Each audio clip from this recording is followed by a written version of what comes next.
before we begin the formal meeting, as the Toastmaster, I would just like to point out that we have all roles filled except for a timer. So if there's a person who is present who could volunteer to be a timer for this meeting, that would be appreciated. Excuse me. I could be a Mike, timer. Mike, you're volunteering to be timer as well as GE person. I appreciate your doing double duty. Thank you. Welcome, Dorothy Shai King. Welcome. As I was, had computer problems, but I am here. it happens, and we are glad that you are. It's 6:31, and as the Sergeant at Arms, I am calling this meeting of Vision Masters, Toastmasters to order. I will now don my other hat as club president and officially welcome all of our guests to tonight's meeting. Hello, everyone. Welcome, welcome, welcome. Hello, Lisa and Cassandra and Ravindra and Raghananda. Welcome, everybody.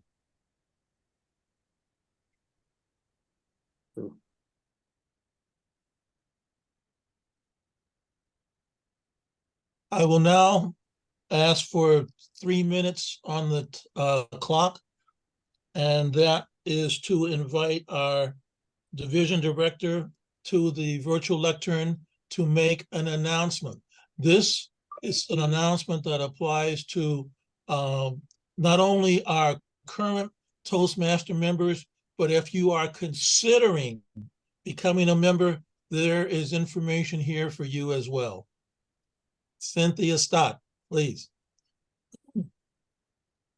Let me pull up the agenda on my phone so I can read it. You can read it along with me. On the agenda, I'm announcing, let me pull it up here. Okay. Toastmasters International currently has 11 paths to choose from, but 5 of those paths are sunsetting, going away, and you can only purchase them between now and December 31st. After December 31st, you can't purchase them, but you can use them till they're finished and complete. So you could purchase them today and not even open it until, for another year or 2 years, 3 years, 5 years. And the ones that are sunsetting are effective coaching, team collaboration, leadership development, innovative planning, and strategic relationships. So if you're interested in that track or kind of information, I recommend that you purchase them now. They're $20, whether you purchase the ones that are sunsetting or the ones that aren't sunsetting. I have no $20. Sound. I'm sorry? And so it's those 5 paths, and the other 6 are going to remain for purchase after January 24th. Did somebody have a question? Okay, so I think that's it. We've got 5 paths sunsetting and 6 that will stick around. Thank you, Cynthia. And I would just like to add on to that if your idea of being in part of Toastmasters is to learn any particular focus, such as working in a team or leadership development, I strongly encourage you to purchase that pathway. They have good practice speeches and skills in working through that pathway. So again, I strongly encourage you, if you have an idea, an inkling that is something you want to pursue, purchase that pathway prior to December 31st. thank you for that announcement, Cynthia. Before the end of the year, we'll make this announcement again a couple of times, just to remind folks, this is valuable information. And frankly, I'm sorry to see them go away because they've been very helpful to a number of our members.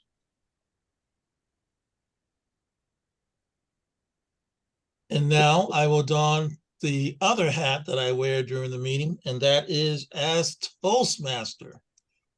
Again, I'd like to welcome our guests. I'd like to welcome everyone to tonight's meeting.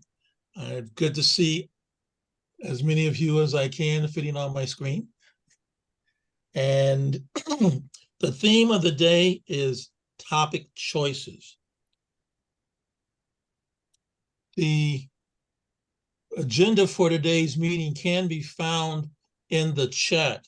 If you don't have a copy on your screen or printed out, I invite you to go to the chat and go to the top of the chat and click on the agenda there, and you can view the outline of tonight's meeting. Hello, Katrina, welcome. Hi. Hi. We have a jam-packed meeting tonight. Fun, innovative, informative speeches. Excuse me. But before we hear our speeches, I will invite our general evaluator to the virtual lectern, who will explain his role and the role of his team as evaluators for this meeting. Our general evaluator, Mike Pruitt. Thank you, Mr. Toastmaster and Mr. President. The general evaluator is the manager of the evaluation team, which consists of an evaluator for each speaker, the timer to keep track of times, and the awe counter. So I'm going to call first on the timer to explain his role, and that is me. So I will keep track of time and show a green, yellow, and red card to let the speakers know when they're getting to the end of their meeting. Our first speech is going to be a 6 to 8 minute speech. So there'll be a green card at 6 minutes, yellow at 7 minutes, and red card at 8 minutes. Our other two speakers are 5 to 7 minutes. So there'll be a green card at 5 minutes, yellow card at 6 minutes, and a red card at 7 minutes. For table topics, we want everyone to keep speaking for at least a minute until you see the green card. And then at a minute and a half, you'll see the yellow, and 2 minutes, you'll see the red. The evaluators are 2 to 3 minutes. So at 2 minutes, you'll see the green, 2.5 minutes, the yellow, and 3 minutes, the red. And do we have an awe counter here? Sally? Yes. Our awe counter, would you be so kind as to explain your role? Thank you so much. I'm very interested in your speeches, and I try to pick out the ums and the ahs and the buts that we diminish the meaning of your speeches. So if you can, we can draw attention to how we're doing it. We can eliminate it little by little. And I also have a word of the day, which is focus. To pay complete attention. That's the important part. Okay, and I'll be listening for those beautiful, unusual, hardly used words, and that we can become acquainted with how important they are. Thank you so much. Would you repeat the word of the day again? Focus. Focus. Thank you very much. Thank you, Sally. We have 3 evaluators. Well, we need 3 evaluators. We have 2 on our agenda. One is Raju from India, evaluator number 1.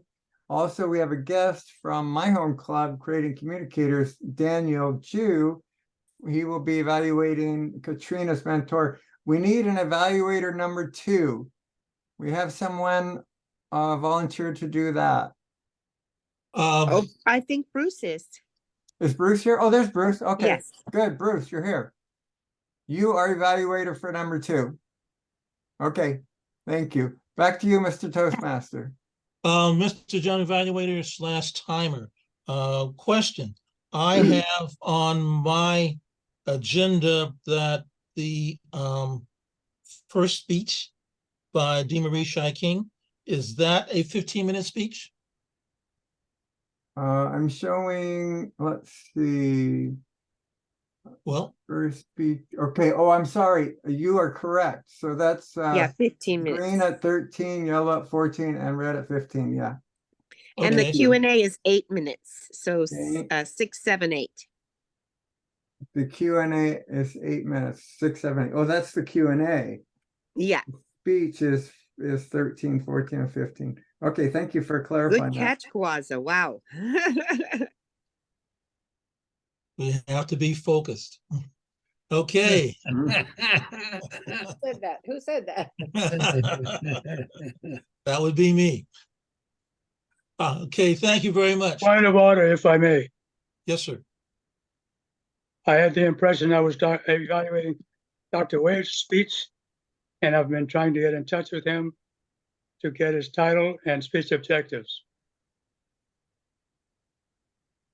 Bruce, did you get the texts? I sent you the evaluation form, so you will get the objective.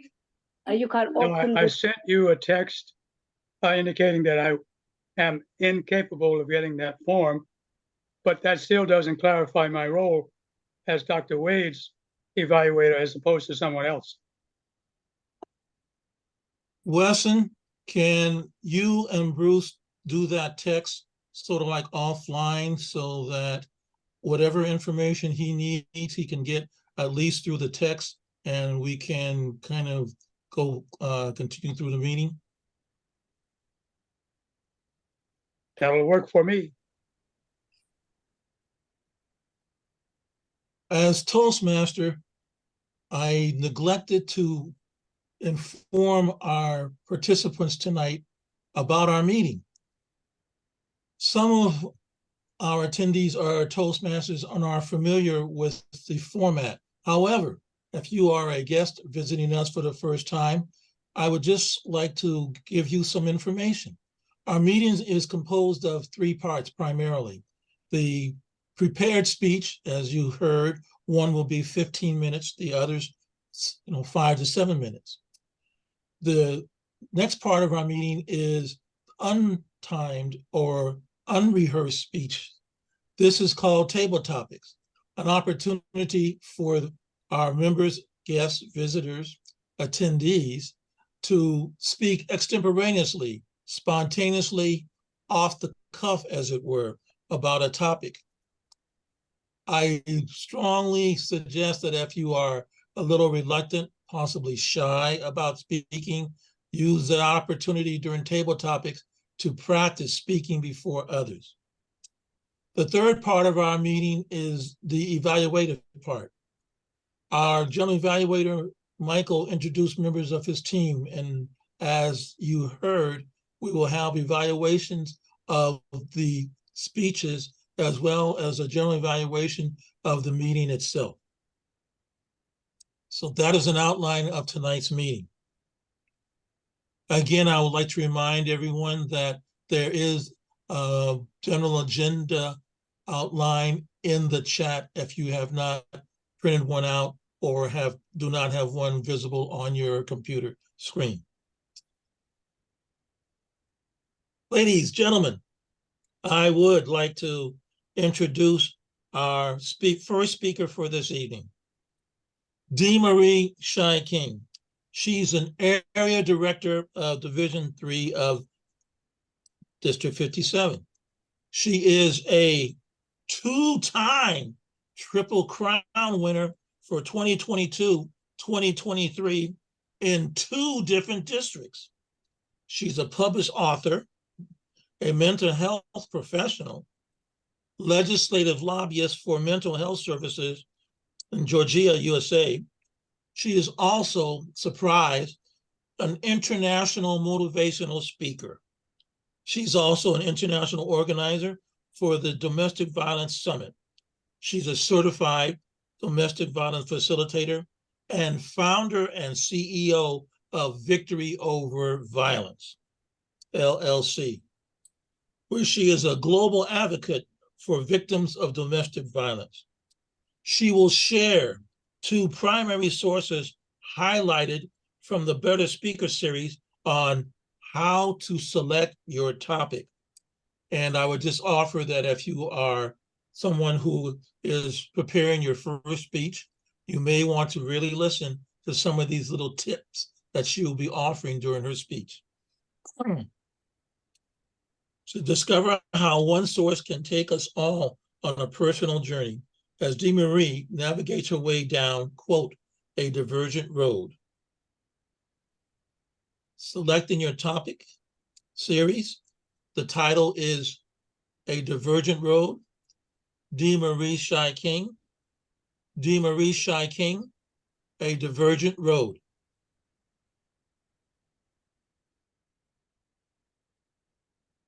Have you ever come to a point in your vehicle as you are traveling on just any random trip, and at some point you come to a divergent road? You have to go left or you have to go right. Now, making that decision is not as difficult now as it was before we had GPS.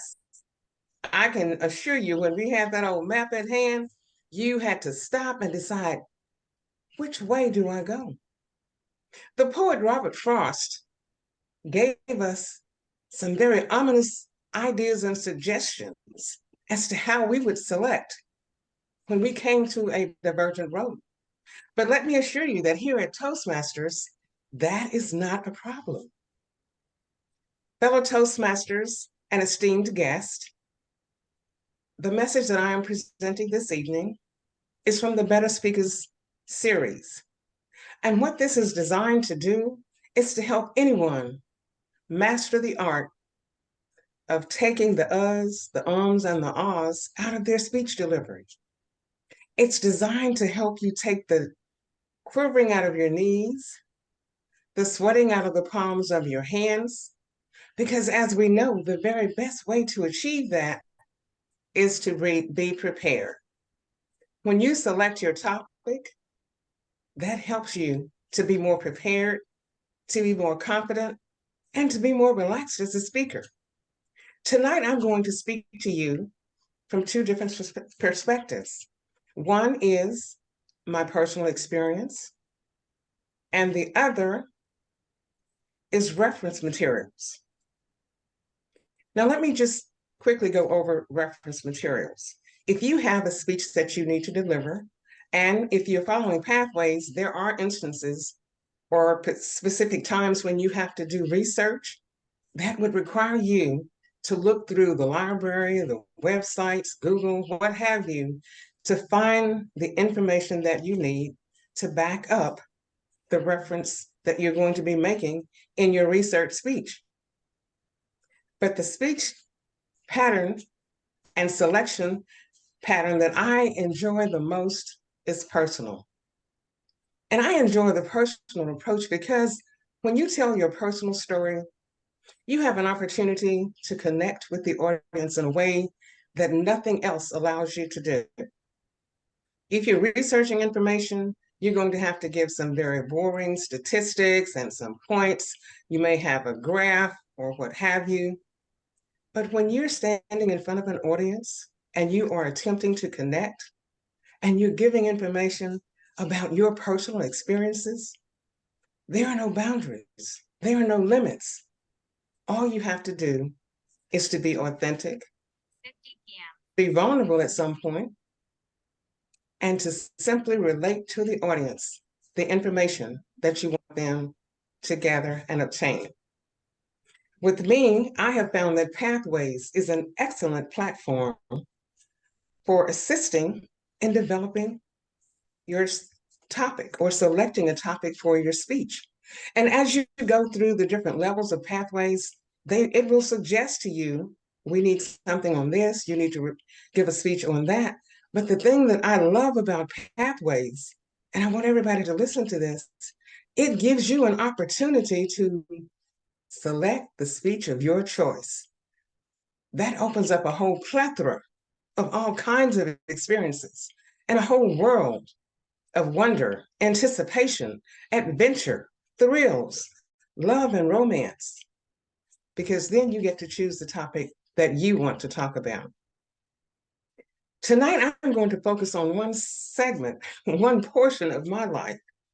There was a time when I had this huge mountain to climb, what I considered a phenomenal challenge. I've never been considered as funny, and I don't think of myself as being comical. I spent 25 plus years as a psychiatric registered nurse, and I assure you that was not a time for me to laugh and tease and be cute, okay? However, what I have learned about myself is if I'm given a challenge, I will rise to that challenge and attempt to be successful and overcome it. So I boldly stepped out when I saw that there was a path in Pathways entitled Engaging Humor. I thought, oh my goodness, somebody is going to help me learn how to be funny. Now, I thought that humor meant you have to get everybody to roll over in the aisles and just slap themselves on the knee, slapstick comedy. That is what I had assumed. I have learned, however, that humor is designed to engage your audience.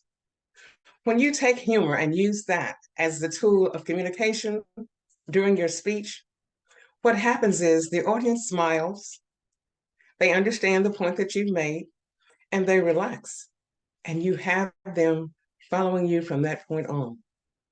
So when I took the path of engaging humor, it said just to be yourself, but to look for an opportunity to express some sense of vulnerability that might cause the audience to smile. I really didn't know what to do with that. However, I am an avid table topics junkie, I guess you could say, because I love table topics. So there's a table topics room every Thursday on Clubhouse, which is a social media platform. I co-host that with one of my other Toastmaster members from another club. And this particular Thursday, the topic was every person that answered a subject would be given an emoji. Immediately I thought, what? An emoji? I don't even like emojis. I don't use them. What is she saying? So when my turn came to speak, I was fully getting ready to give a response to this little yellow man or this heart-shaped emblem that you have on your emojis where you have the heart to say, oh, this is so lovely, whatever.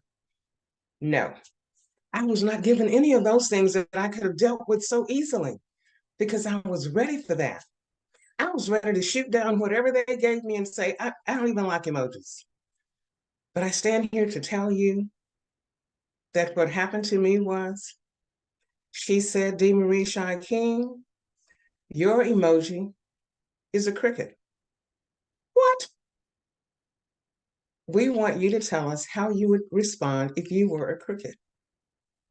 Instantly, my mind went to the sound of crickets.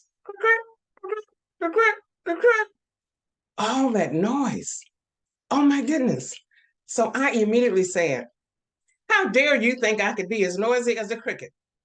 That is not something that I would ever do. Those little creatures prevent a person from sleeping, and all they do is make noise. I said, if I were going to talk about an emoji, it would be Pac-Man, because I remember Pac-Man coming across the screen as he was chopping away. And my hope is that Pac-Man would eat the cricket and I could sleep. That is all that I could think to do. And everybody had their emojis, the little laughing faces. So I had achieved my goal of being able to have the audience relax and understand that I could also be humorous. That was a turning point for me. Then I decided to see exactly where my voice could take me by selecting topics that I wanted to speak about when I stood up before an audience to speak, by telling my personal story. And one of those topics was Glass Heart Forever Yours, a romance novel that I wrote. And at the time that I wrote this romance novel, I was recovering from an automobile accident where I was pinned behind the wheel. My right leg was fractured and I was rendered unconscious. When I regained consciousness, I remember very well a police officer coming over to the side of my car saying, 911 has been called and help is on the way. But I don't remember the loud noise that I heard that must have occurred when those two automobiles collided. I remember thinking I could die. I could die as my car careened off in the distance toward a huge metal telegram post. I do remember I was sitting at my dining room table, and just as clearly as I'm speaking to you, a voice said to me, "Put up or shut up." Now, for you, you might have to wonder, what in the world was that? But I didn't have to wonder, because all my life I had said I wanted to write a book. My diagnosis from the accident was a fractured right tibia, and I would be home for 4 months for recuperation. So I knew that that voice was telling me to put up or shut up. You have 4 months to sit at home and do nothing. So I began to type, and ergo, Glass Heart Forever Yours was developed at that moment in time. All I'm saying is we can take our personal stories and weave them into the speeches that we give. We can have people sitting on the edge of their seats wondering, oh my God, what could have happened? She was cut out by the jaws of life. What really took place? A fractured right tibia. How did she manage that? I'm standing here to tell you today that my gait and my stride are as good as ever. I recovered from that. And I'm grateful for the opportunity that I had to discover things about myself that I had never, ever thought I would be able to accomplish by writing and publishing the book, and also finding out that I thought I had written a romance novel. Well, Glass Heart Forever Yours has a component in it that addresses domestic violence. And with this being Domestic Violence Month, I'm humbled and honored to be able to tell you that I am an advocate for victims and survivors of domestic violence. But when you step into your purpose, when you are authentic, that's why I'm so enamored about the personal story. You can let it take you to so many different places. And the most important part of that is when you begin to weave your personal stories into Toastmasters, something magical happens. Because as you see your life unfold in front of the camera, as I'm doing tonight, as you're relaying to other people the experiences that you have had, something magical happens. There is a passion, there is an enthusiasm that nobody can give you. You can't be given that kind of enthusiasm. It grows from within you. And then you begin to understand this thing called Toastmasters is phenomenal. I can select a topic, I can stand in front of an audience, and I can get their undivided attention. That is the power of our voices when we select the right topic. So for me, selecting that topic has to be and has always been personal. I will tell stories related to other things because my teaching and my instructions in the Better Speaker series tells me that number one, I should have a topic that speaks to the occasion. And making a choice at the Divergent Road speaks to selecting a topic. Because if you're at a divergent road, you have to make a decision. Selecting a topic means making a decision. Then after you've made a decision, you have to use your own abilities, whatever they are. Persuasion, be able to connect with your audience, but you also have to focus on being specific. You can't just ramble around. The audience has to understand, where are you going with this? What point are you trying to make? So you have to focus and be specific. And last but not least, be mindful of the fact that you are speaking to an audience. We are to engage the audience in such a way that they're either inspired, they're either totally ticked off with us, or they want to go out and do what it is they see us doing. Because we did something or we said something that made a difference with them. So I'll restate, summarize the points that I made. Be mindful of your audience, focus on the audience and their needs. Know your own abilities. If you're telling a personal story, you have to know where you're going with that and the point that you're trying to make so that you don't just ramble on and on. Be specific. Be specific so that you can engage the audience. And then do what I'm doing now, summarize, so that the audience gets a chance to understand. I heard that at first, she told me what she was going to tell me. She told me, and now she's telling me that she told me. That simply means that you are going to remember something that I said somewhere along the way, because I've said it enough times for it to make an impression. Tonight, the 2 points that I want to make is that when you're selecting your topic, if you come to a divergent road where the road splits and goes off in one direction or the other, you don't have to wonder which way to go. You can either tell a personal story or you can use reference material. That is what's suggested by the Better Speaker series. Mr. Timer. Thank you, DeMarie Shai King, for that informational, inspirational speech. We will now have eight minutes in which there can be some Q&A from our guest participants regarding your speech, and maybe just to elucidate some finer points from you about choosing that divergent road.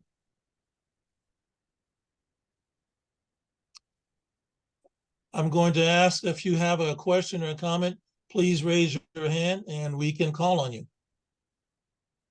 So I had one question in the chat that asked, how did I arrive at the topic of a divergent road? And for me, that's an easy answer. The topic stemmed from the fact that oftentimes, as a speaker in Toastmasters, you have to decide what it is that you're going to talk about. And at that point, we're right there. We are at a divergent road in terms of choosing a topic. And then we have to look at, as the pointers that I made, look at the topic, the agenda.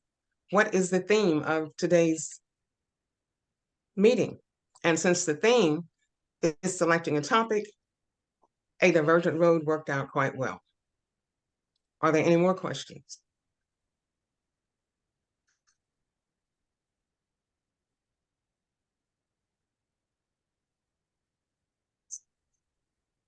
Well, I have a question for you. Oh. The divergent road you had just explained in terms of choosing a topic kind of based on what either the agenda calls for or the occasion calls for. And yet, even so, there may be several topics to choose from. Oh, topic choices. Well, how do you go about choosing the best topic for your speech? The one that will really engage your audience, get them to hear what you want to say, and remember 1 or 2 tips. For me, it's all about passion, enthusiasm, and excitement. I have a natural excitement for Toastmasters. I'm very passionate about what I do and very passionate when I speak. So I want to be able to inspire the audience. I want to be able to say something about Toastmasters that will lead them to understand this might be a path that I want to take. Am I at a divergent road? Am I trying to make a decision? And if something that I say can help them with that decision, then that is my objective and that is my goal. That was a very good question. Does anyone else have any question or comment for Dee Marie? I see Daniel, and then I see Cassandra. Sandra. So let's go with Daniel. Right. I was wondering, do you think there are any topics out there that you should not pick under any circumstance? And if so, what topics do you think those are? So my response to that is not what I think, but what Toastmasters has told us. They prefer that we not deal in sexually explicit topics, religion, and politics.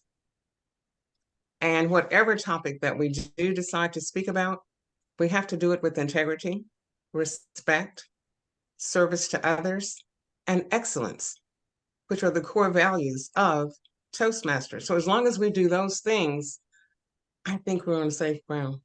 Thank you for that question, Fantastic. Thank you. Sandra. Yes. Can you speak a little bit about how do you formulate your content? How do you get it from what you decide you want to put into your speech? Oh my goodness, that's asking a lot, Cassandra. Thank you. What I find myself doing oftentimes, when I first became a Toastmaster, I would write out these 6 or 7 pages of stuff and read over it and try and decide, now, what do I want to take out? Because we only have 5 to 7 minutes traditionally to give a speech. And I did that for quite some time. But then I found myself up in front of an audience trying to remember or fighting off the tendency to want to read what was on my written material. And that distracted, that took away from my speech. So then what I decided, I will make bullet points, just the main things that I want to state, and then I will fill in the rest with the knowledge base that I have. And one of the things that helps you to develop a speech in that way is practice. You have to speak, you have to give speeches, and when you become comfortable with yourself, that's an easier thing to do, an easier challenge to overcome. Thank you for that question. Thank you. Wested. Thank you. When you think about your speech, what do you consider? Your audience first or yourself? Like it's easier topic to talk, or you consider your audience what they want to hear or what they learn from my speech? Which one comes first to you when you write your speech?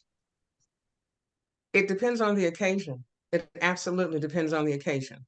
I gave a speech during Women's History Month where I spoke about Dr. Martin Luther King's I Have a Dream speech. And I spoke about that during Women's History Month.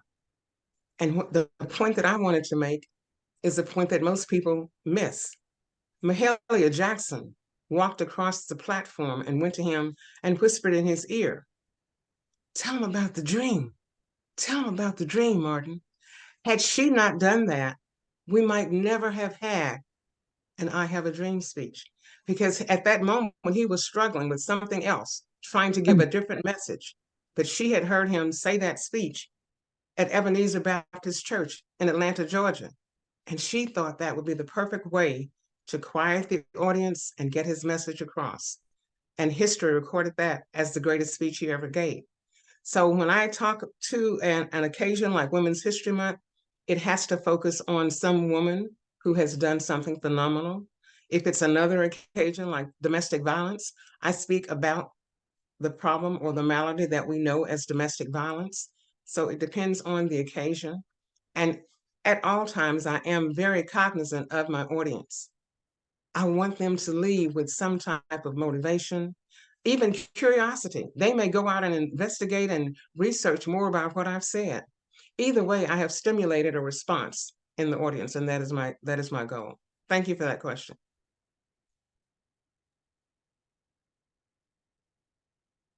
Thank you, everyone, for your questions. We've definitely been able to get some extra information from Dee Marie Shai-King. We appreciate that, as well as the information in her speech tonight. Mr. Timer, can we have 1 minute on the clock so that those who have an additional comment or question can send that to D. Marie Shy King in the chat. Thank you.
Thank you for that minute, Michael.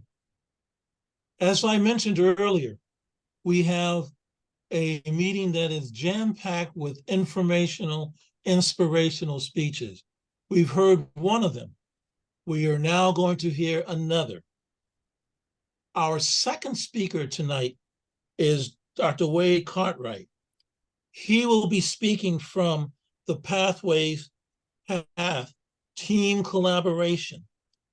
It's a level 1 option. And as some of you heard early in the meeting, this is one of the pathways that will be sunset December 31st. So after hearing Dr. Cartwright, you may be inspired to go ahead and purchase this pathway for yourself so that you will be sure to have it. Dr. Cartwright's speech comes from Pathways Team Collaboration. It's a level 1 option. Introduction to Vocal Variety and Body Language.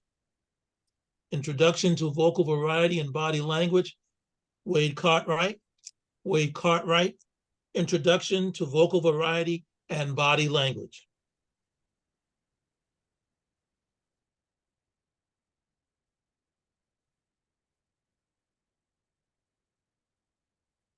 Hello, Toastmasters and guests.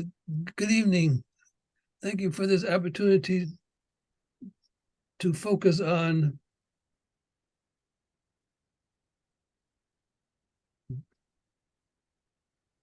body language. Let me say that all body language should be natural, unrehearsed, and consistent with what's being said. It begins when we take the podium. When we come to the podium, we should do so with self-confidence and eagerness to speak, to deliver our message. We have something to say. The stance should be natural, erect when we do have a podium. Maybe that's hard to do over Zoom, but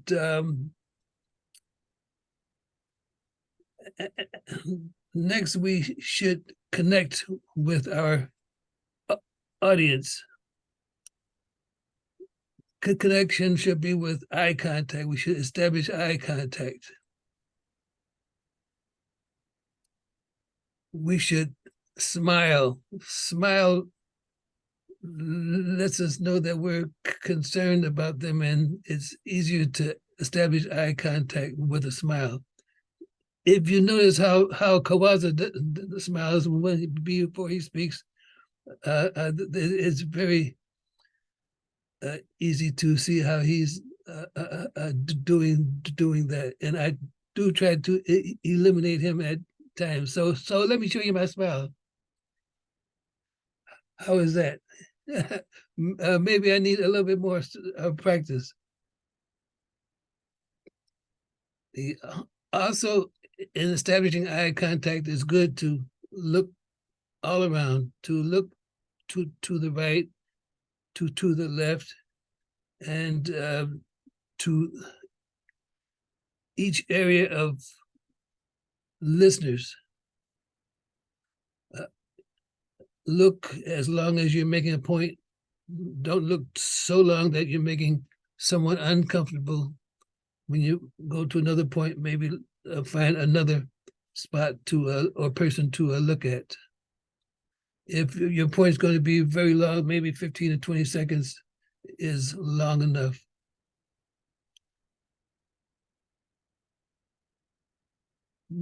The movements during the speech should be deliberate. It's okay to move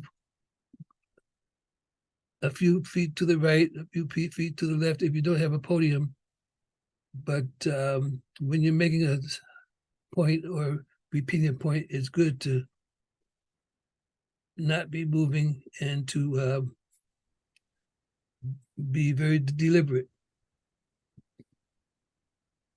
Gestures, we need to talk about gestures. Gestures should be natural, unrehearsed, and consistent with what's being said. I can recall a gesture that my mother used to make. She used to say, which meant no. And after her no, she would say, stop. And then after she said that, she would say, listen. And if that didn't get my attention, I knew what was coming next. So after a few episodes of that, I did not want to repeat having what came next. Facial expressions should be consistent with what's being said. And I think the facial expression should be just before you make a point. So that helps the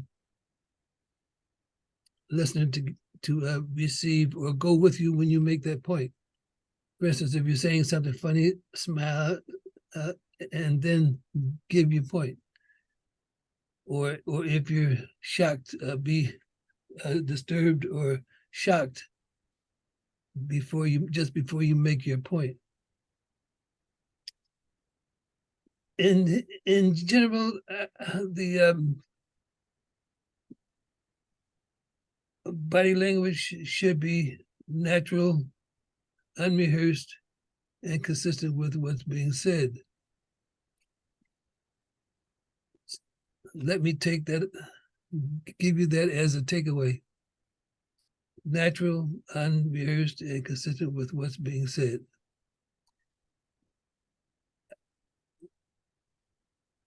And back to you, Mr. Toastmaster.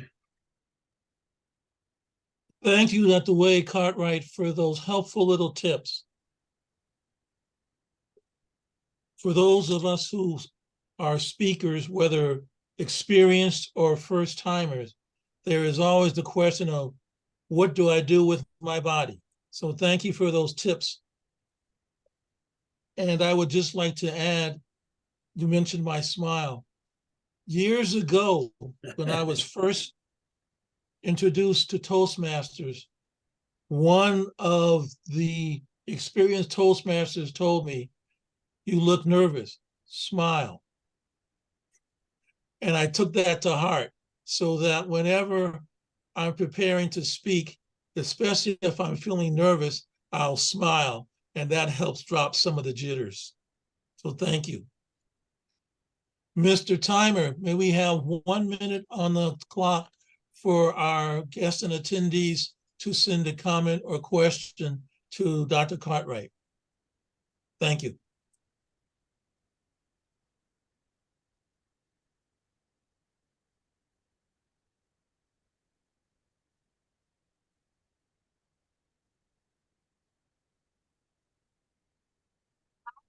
Rosemary Green.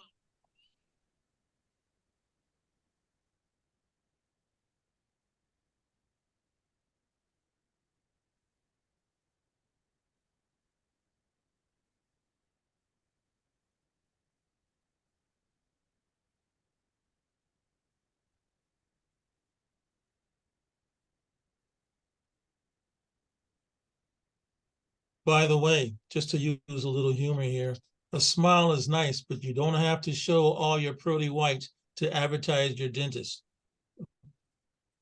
Time. Thank you.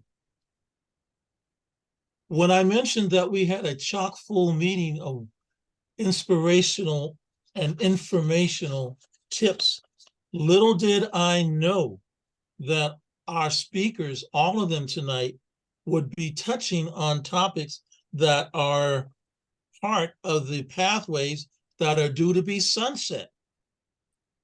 Our next speaker, Katrina Vizinau, will be speaking from the Pathways Leadership Development, which is scheduled to be sunset December 31st. She is speaking from level 1, writing a speech with purpose. Katrina Vizinau, finding purpose in service. Finding purpose in service, Katrina Vizinau.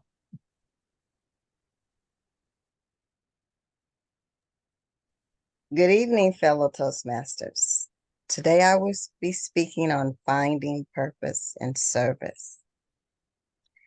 Today I'm going to share my personal journey of finding purpose in service.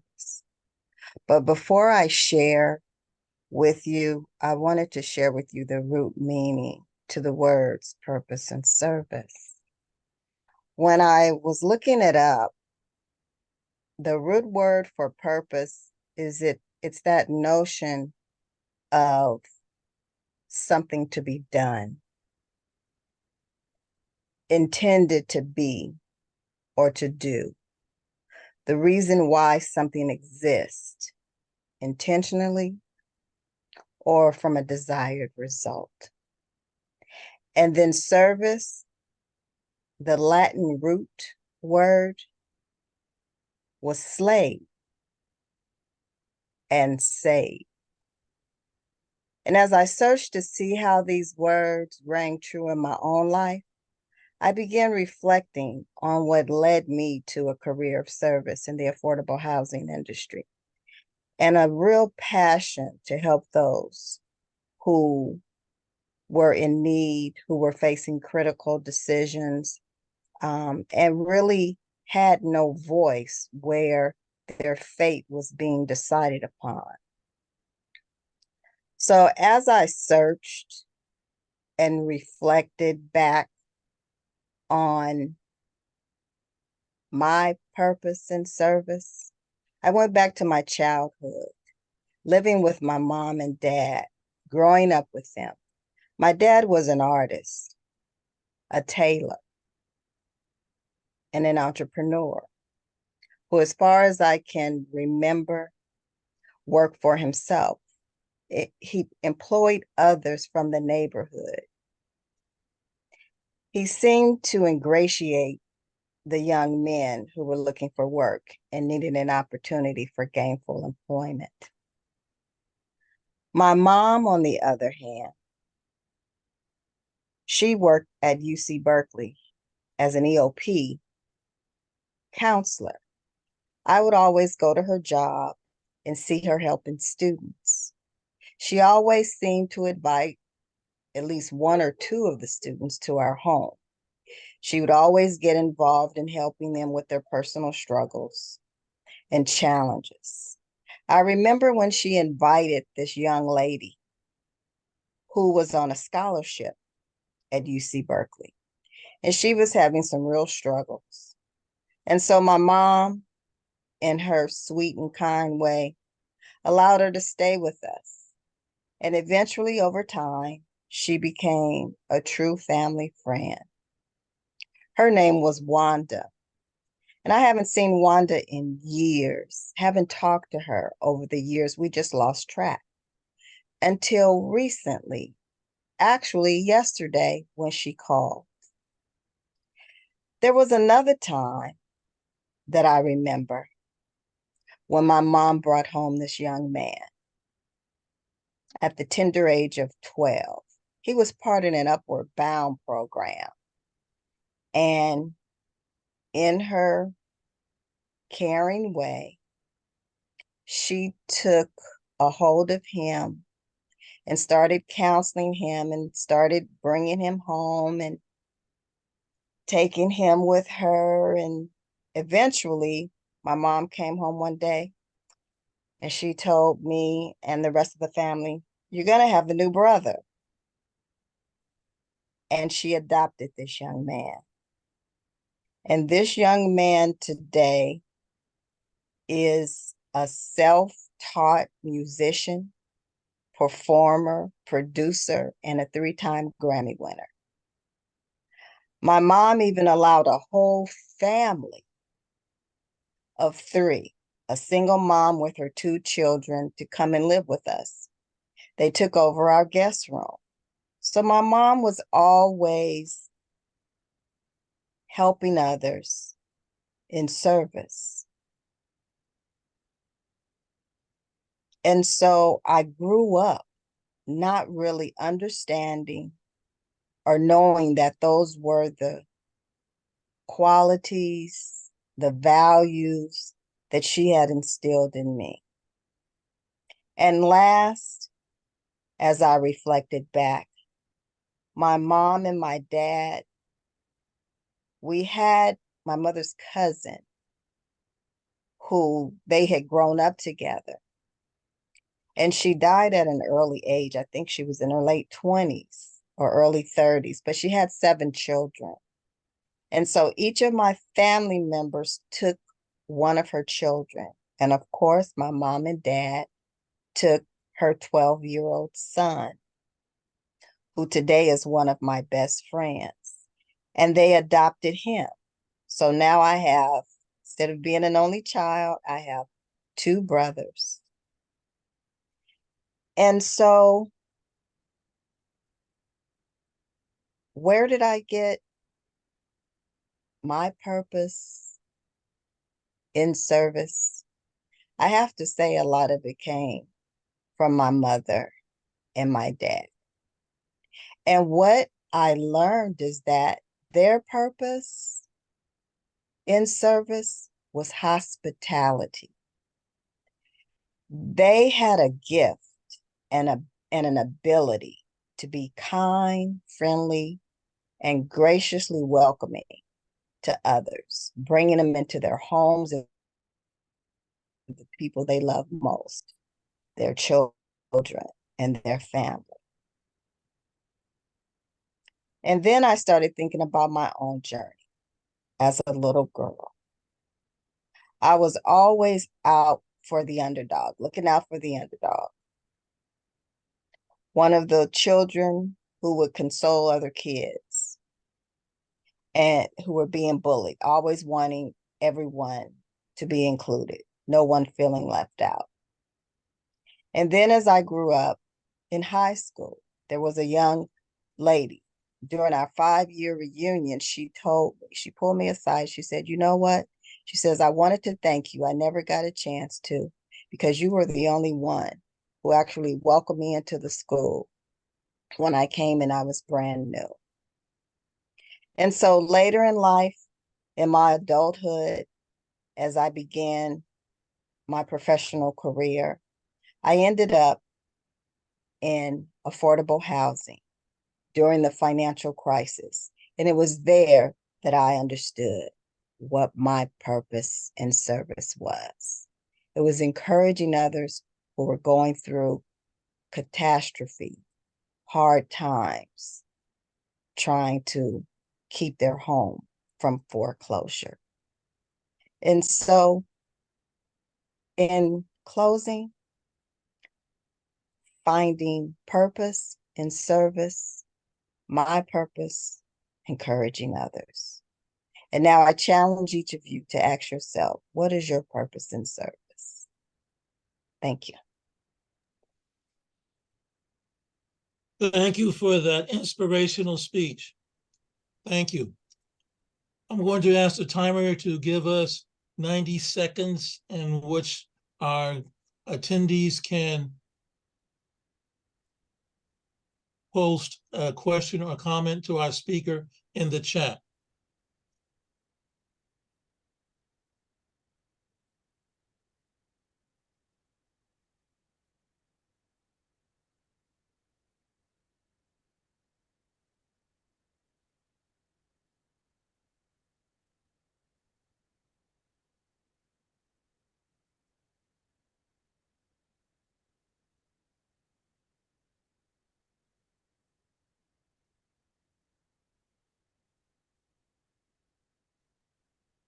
as I had indicated, we did have some wonderful, inspirational, and informational speeches tonight.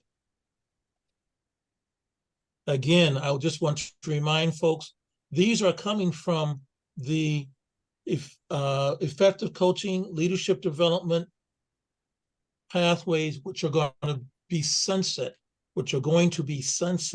December 31st. If you are a Toastmaster, you may want to purchase that prior to December 31st. If you are not a member of Toastmasters, you may want to join a club such as this one so that you can purchase one of these pathways for $20 and definitely get the full impact of the lessons therein.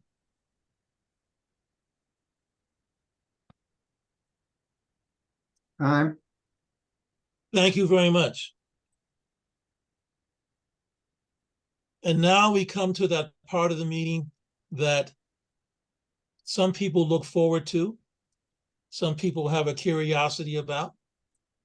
It's table topics time. That time of the meeting in which one can have an opportunity to speak extemporaneously off the cuff. I see that we have a hand raised. Before I respond to Shakil, I am going to turn it over to the table topics person themselves. They will be calling on folks to respond for table topics. But we are aware that you definitely want to participate. Right now, I'll call to the virtual lectern, table topics hostess, master for the evening, Wesson Sahai. Wesson. Thank you so much. Good evening, everyone. Welcome guests. As our president and the Toastmasters of the meeting explain is just I'll give you a topic, and I chose one the theme, and the theme of the meeting is choices, and word of the day is focus. So I collect some quotes based on those that I'm gonna ask, and between 1 and 2 minutes you should answer and organize your speech. Even if 1 minute speech, you should have opening, body, and conclusion. So I would like to ask, since you raised your hand, Shaki, I would ask you the first question. Okay? A choice. Life presents many choices. The choice we make determines our future. By Catherine. Can you elaborate with us or with your life too? Okay.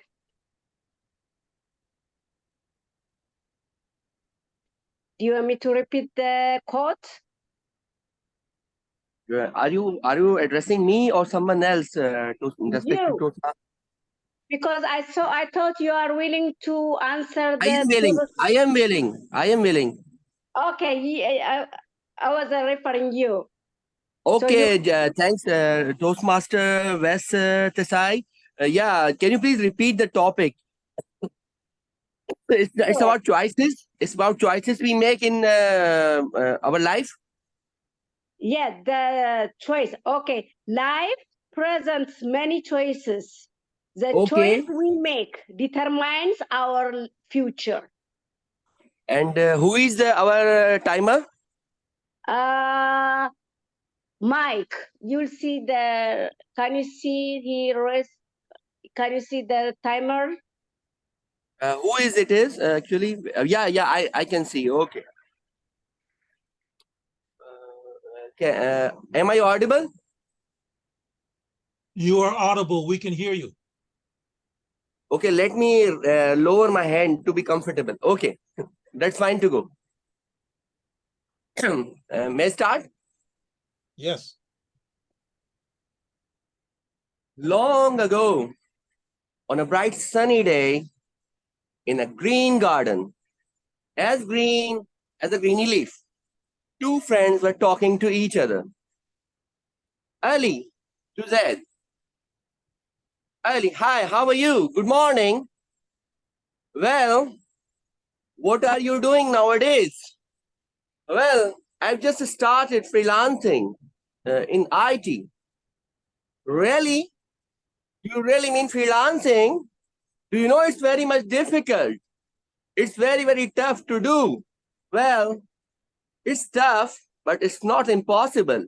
As you know, the word impossible says I am possible.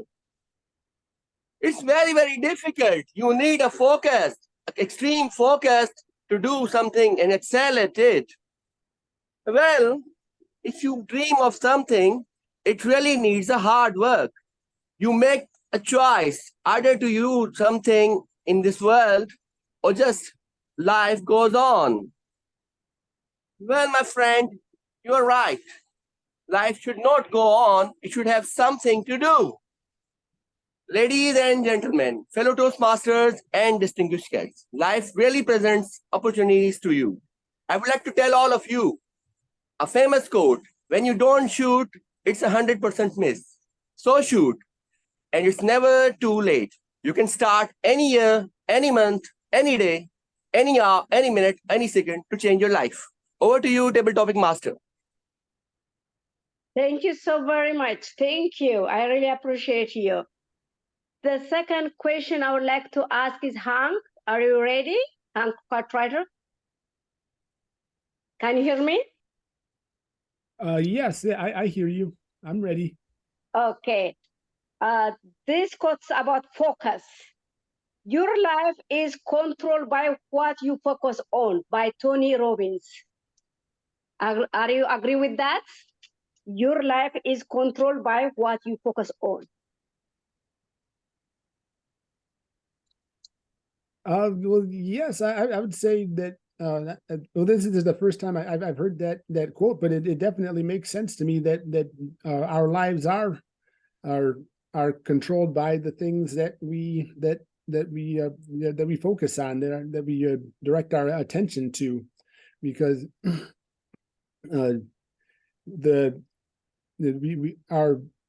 our attention is what guides our thoughts, and then our thoughts are what direct our actions.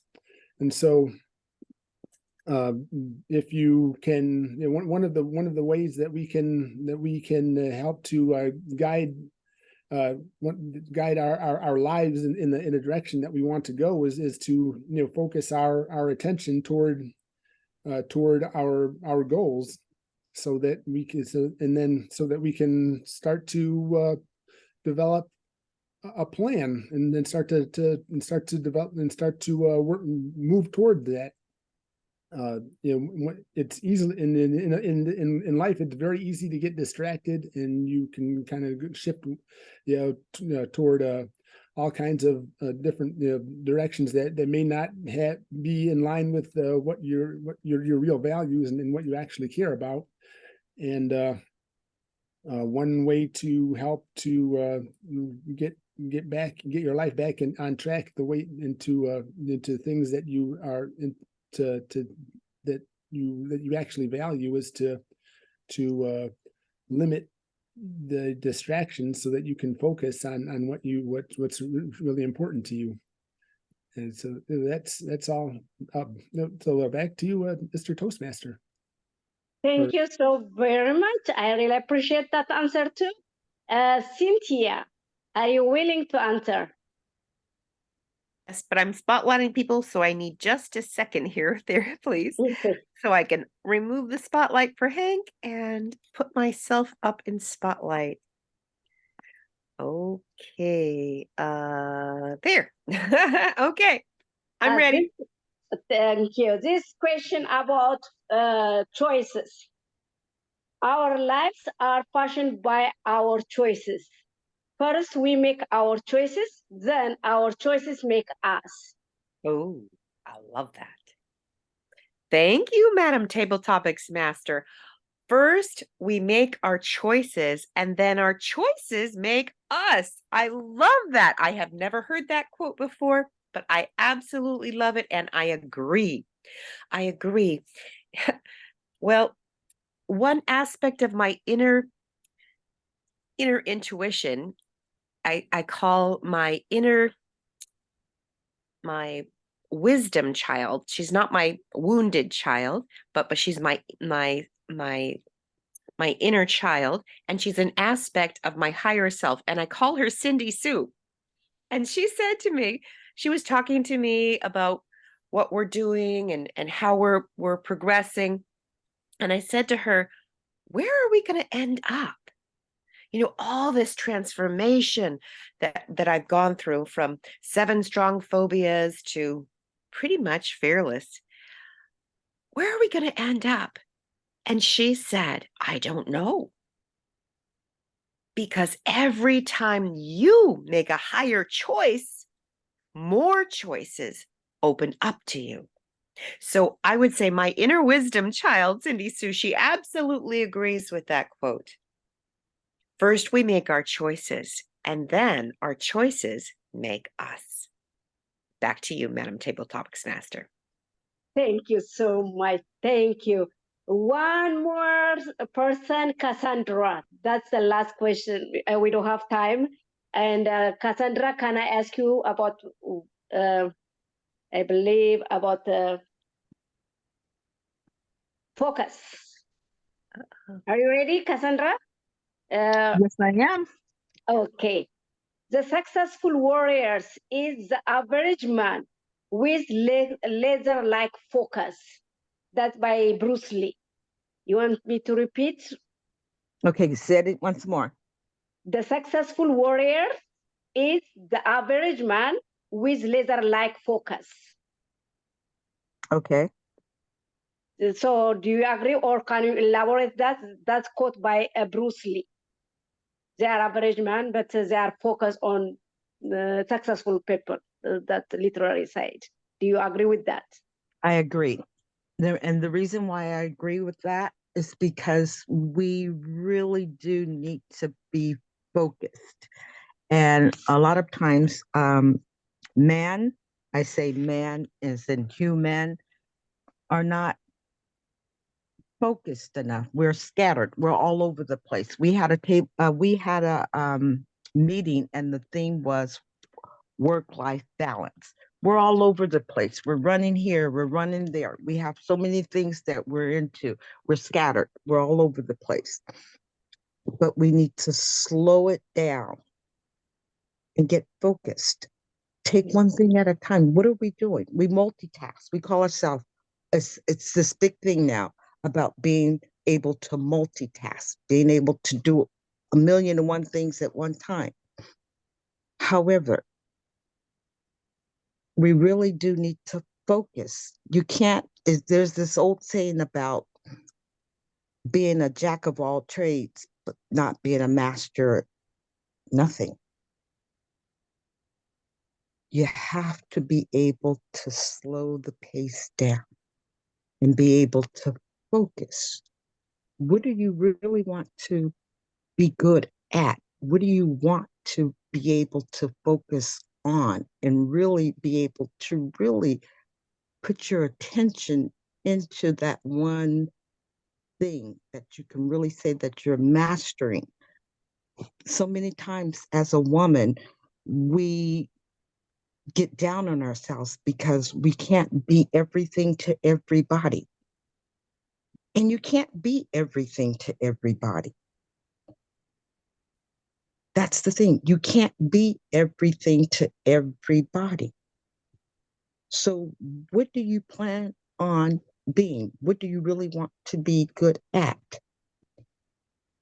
Take that couple of things and master those things. Thank you for that question. It was a great question. Thank you.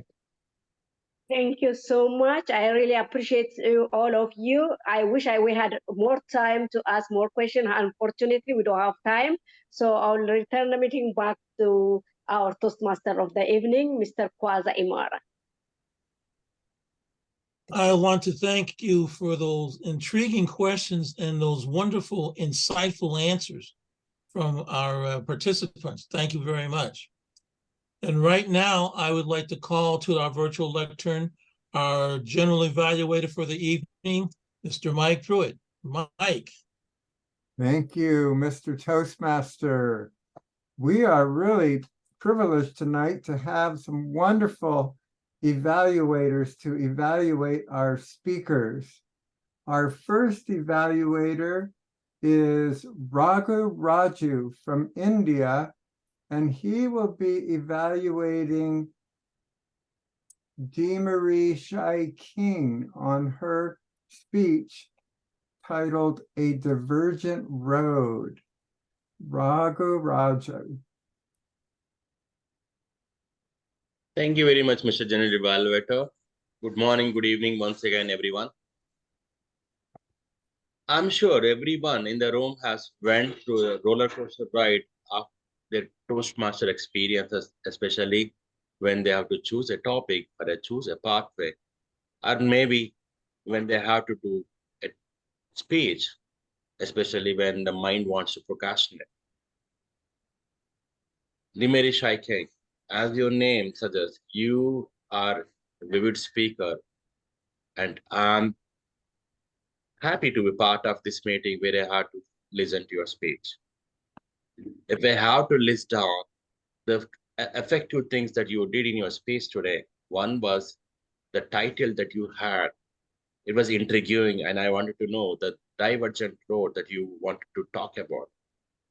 And that helped me to be vigilant and long to hear what you're going to talk about. And you had a powerful opening and always a voice modulation that added value to the speech that you gave. Second one was the thoughts and experiences that you shared on each word, whether it was when you were selecting a speech topic or when you selected the humorous pathway or when you had to answer the table topic question. I hear a part of the speech before when you shared that experience, but here today sharing that experience, listening to as a first hand and a complete speech was a different experience for me. Now, if I have to give you some improvements, first thing was talking about the way that you set up camera and also rate of speech. At times, your rate of speech and your eye contact was not properly aligned, probably when you're trying to see your nose. And then also your camera position was not right. Probably you can set it right where your hand gestures and your body language, other aspects of body language are visible properly for people.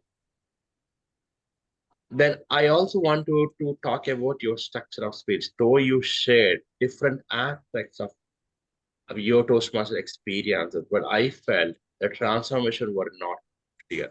Probably next time you can structure them well so that I want you to see it going in a timely fashion, or when you went your ups and downs through that experience, and that would make us think or rather travel with you in that aspect. Challenge you next time, Dimerish, I think. I want you to repeat the speech if possible on a pathway project and sharing these experiences so that people can learn from you and same time structure your speech well. To summarize, Dimeri, you are a vivid speaker and a powerful speaker with the voice that you have. You can make it better with just slight changes, whether it is rate of speech, camera position, or eye contact, and then structuring a little bit about your story. All the best for your future speakers. Thank you for giving me a chance to evaluate a speech.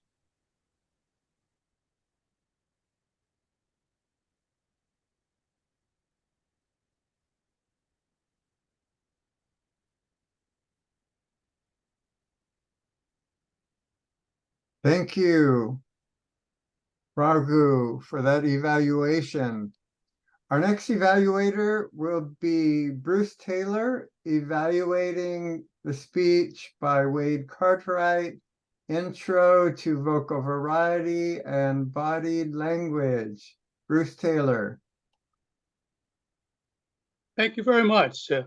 This evening, it was a privilege to evaluate Dr. Wade. I've been listening to speeches by Dr. Wade on Toastmasters for quite some time, and I can't emphasize enough how Dr. Wade has taken to Toastmasters and taken all of the objects, all the things that we want to pursue as Toastmasters, and brought them to his speech tonight. He was engaging with his body language, gestures, and even the examples. He seemed the most comfortable I've ever seen him during his speeches. Let me say this, and I can't emphasize it enough. Dr. Wade was virtually free of fillers, which personally came as a surprise. I would like to ask Dr. Wade, and he can answer that question later, how much of a rehearsal did he have? And how much time did he spend on eliminating those fillers? His body language, his gestures, his natural examples were all the things that we seek, that we pursue as Toastmasters. Tonight, Dr. Wade was there. Now, I must admit, Dr. Wade, I have to tell you up front, he surprised me. But let me tell you, I was pleasantly surprised, and I am looking forward to hearing you speak again. What I want to say is, it appeared to me that you were comfortable, you were consistent, and you were downright engaging. And that's what we want as an audience from every speaker that gets up before us. You were downright engaging. I appreciate it. And I'm really looking forward to hearing another one of your speeches. Mr. G.E. Thank you, Bruce. Thank you for that evaluation. Our next evaluation is by our guest for tonight, our guest evaluator, who's from my home club of creating communicators in Antioch, Daniel Jew, to evaluate Katrina's speech of finding purpose in service. Finding purpose in service, Daniel Jew, evaluator. Katrina, I thought you did a wonderful job on your speech. I wanted to go over some things that I thought worked really well for your speech, a couple of things that maybe we can work on, and then something that you can think about to challenge yourself. Now, when I'm listening to a speech, especially if I'm a judge at a speech contest, one of the first things I look for is, can I figure out what the point of this speech is? Can I figure out what this person is getting at? You'd be surprised at how many times in a contest that answer is no. But I thought that with your speech, I thought it was very clear. I could tell what you were saying. You gave your speech in this very comfortable, clear manner. Your speaking voice was very clear. I could understand what you were saying very easily. And it was interesting to hear about the family you grew up in and how that childhood and probably adolescence and early adulthood shaped who you are today. And it shaped the path that you chose in your career. So it was very interesting to see. Your speech felt like something out of StoryCorps. And I can explain what StoryCorps is later for those who are curious. Now, the one thing that I did notice was, the one thing that I wanted to talk about was your vocal variety. I thought your vocal variety was actually excellent in parts that were particularly emotional. For example, when you were talking about your friend Wanda, you sounded pretty excited about her, like she holds a special place in your heart. That was really great to see and hear. But throughout the rest of your speech, though, I thought your tone was kind of neutral. And by itself, neutral isn't a bad thing. But if neutral starts to go on to droning or monotone, your audience might start losing focus. So having some vocal variety to keep your audience engaged and tuned into every word that you're saying will help your speech immensely. I also suggest, and this is a very quick thing, an easy thing that you can do. I suggest considering how your camera is positioned. Right now, I can see it right now. Your camera is positioned such that I can see your head. And nothing wrong with seeing your head, but even my camera, I think, is too close. What you, I think, want, and what's generally recommended is you want to be far enough away from your camera that people can see your gestures. And the reason why is because you're speaking, the words that you say only convey about a third of the message that you're actually trying to convey. The rest is in body language. So when we're giving a speech, especially in a limited space like Zoom, you want to use every advantage you can get. Now, finally, to challenge yourself, see if you can give this speech at a Toastmasters club that meets in person, because I think being at a club physically and having to look at each person and seeing that they're engaged with what you're saying, it's a whole different experience. And I think it would be a really good learning opportunity, and it'd give your speech just that much more room to flourish. Now, as your mentor, I have further details. I'd like to go into them on a one-on-one basis with you. We can set up later. But for now, I think you did an excellent job. And I look forward to hearing from you. You give a speech again. Thank you. Thank you, Daniel. And thank you for coming tonight as a guest and joining us. Really enjoyed your evaluation. So now we've heard from our evaluators, and it's time to hear from our timer and awe counter. Okay, I am the timer. First of all, we had DeMarie speak, 13 to 15 minute speech. Her speech was 15 minutes and 20 seconds. The question and answer was 7 minutes and 40 seconds. Wade, you had a 5 to 7 minute speech and you spoke for 5 minutes, 35 seconds. Katrina, you spoke for 8 minutes and 19 seconds. Shakil, table topics, 2 minutes and 1 second. Hank, 1 minute, 53 seconds. Cynthia, 2 minutes. Cassandra, 2 minutes, 11 seconds.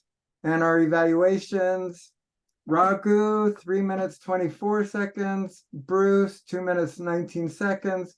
And Daniel, 3 minutes, 46 seconds.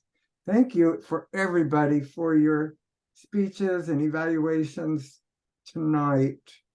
Now I'd like to hear from Sally Reyes for the Awe Counter Grammarian Report. Sally. Thank you so much. This was a really fascinating evening. Let's see, focus. I have Cynthia 2. I have Wes 5. Kawaza 1. Cassandra 4. Katrine 1. Bruce 1. DeMarie 4. And Hank 2. And a lot of charming, exciting, deep words are just loaded today. Facial expressions were wonderful, and elucidate was a wonderful word. And purpose in service was striking and very, very deep, and I appreciate it.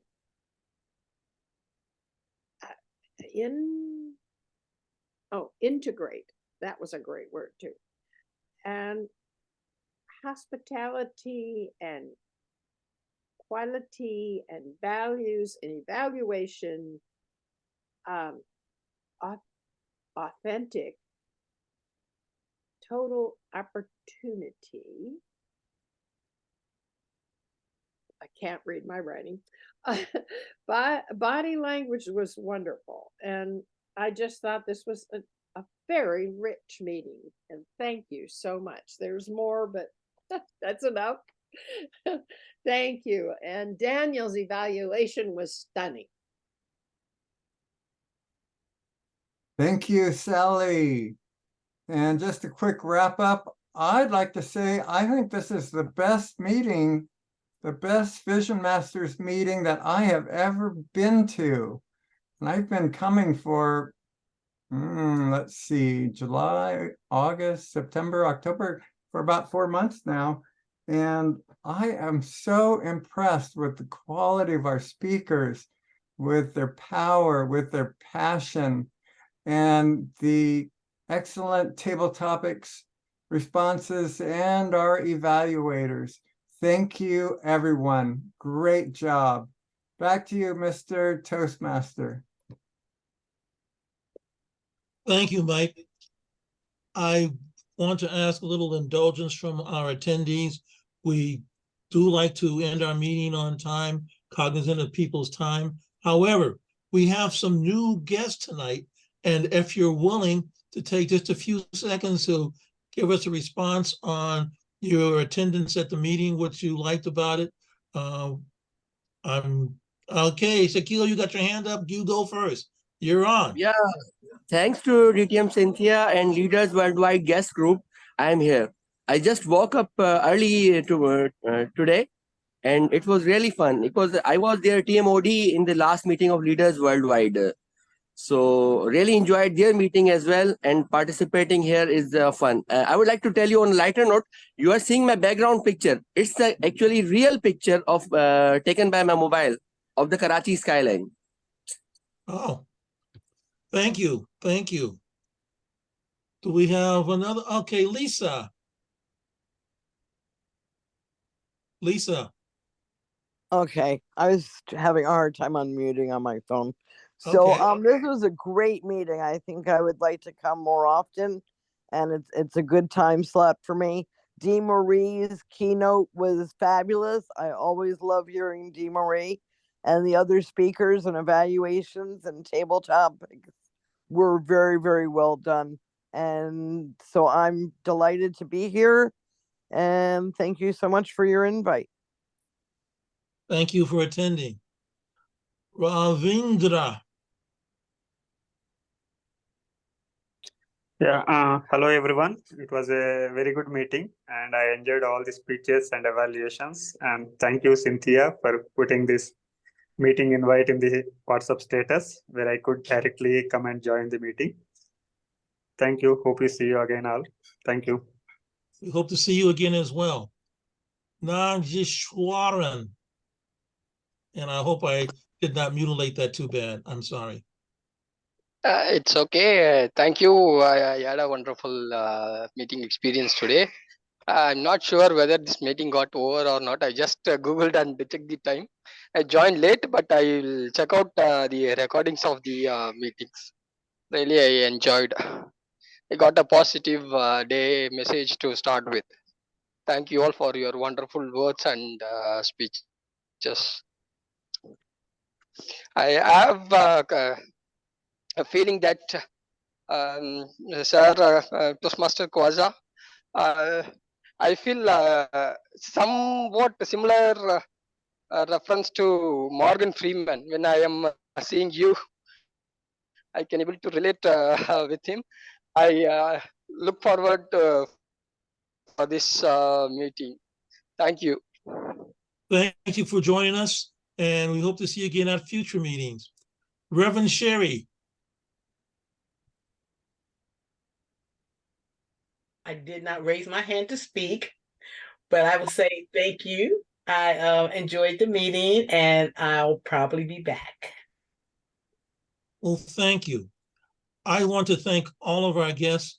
I know that some of you are in different time zones and it's either very late or very early in the day. And we very much appreciate you taking time out to join us for this meeting. As I said, it was a rich meeting. Thank you, Mike. You took my words away. It was very rich. And part of that richness was the participation of all the speakers, the evaluators, and even those who participated in our table topics. We look forward to seeing you next week for another rich, full meeting. And before we go, I just want to real quickly raise your hand. Do we have any foodies with us? You know, people who really enjoy food, how it tastes, how it's prepared, how it looks. Well, I have a question for you. Did you hear about the new restaurant that opened up on the moon? No? Well, the food was great, but it had no atmosphere. On that note, we shall thank everyone for attending tonight and wish you all a great week. Can I just mention that we did record the meeting and it will be posted on our thank you. Vision Masters YouTube channel. Thank you. Thank you. So even if you came late, you can go back and hear us all again. And I want to thank Mike and those who really worked to get us onto YouTube. We are getting technical here. Thanks, everyone. Have a great week. Bye. Everyone. Bye, everybody. Great Bye-bye. speeches, evaluations, and table topics. Wow, wow, wow, wow. Yes, indeed. As always, it's been a nice one. Thank you. Thank you. Thank you, Cassandra. All right, take care. See you next week. Okay. Thank Shakil, you. thanks for Bye. dropping Bye. in. Thanks, Hank. Good job, Kawaja. Thank you, Dr. Wade. Bruce, good to see you.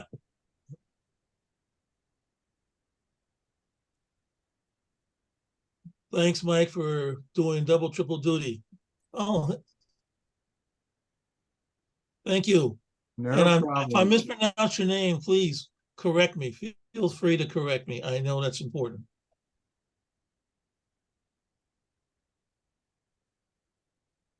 Great meeting, Kawaja. Very good. Thank you for that speech. And actually, I liked all the speeches tonight. I definitely got something from everybody. Absolutely. It was great. Thank you so much. Thank you. And thank you for that announcement about this being recognition of domestic violence, victims of domestic violence. Well, that's So my important. passion. That is my passion, and that's my platform. And everywhere I go, I end up saying something about domestic violence. Absolutely. Well, you should, because it's all over and it's not spoken enough. Thank you. Absolutely. I'm going to Everyone be have a great week. posting. Thanks, Cynthia. Thanks, Kawaja. Great meeting. It was excellent. Thank you So all. nice to have people from all over the world in our meetings. Thank Yes. you for making that happen. That was a real privilege to be in that meeting. Yes, we are definitely Toastmasters International in our meeting. And DTM Raghunanda will be our evaluator next week as well. He is practicing for his area evaluation contest, so he's using us to practice. Very good. Excellent. By the way, just a little FYI, I went online today and I went to our site and I became like administrator of our site. So I just cleaned up a few little things. I'm still trying to correct where it says we meet in person the fourth Thursday. So hopefully I can get that corrected, by next week's meeting. But just cleaning up some things on our site. Great, great. So Okay, have a everyone, good night. have a good night. Thank you all.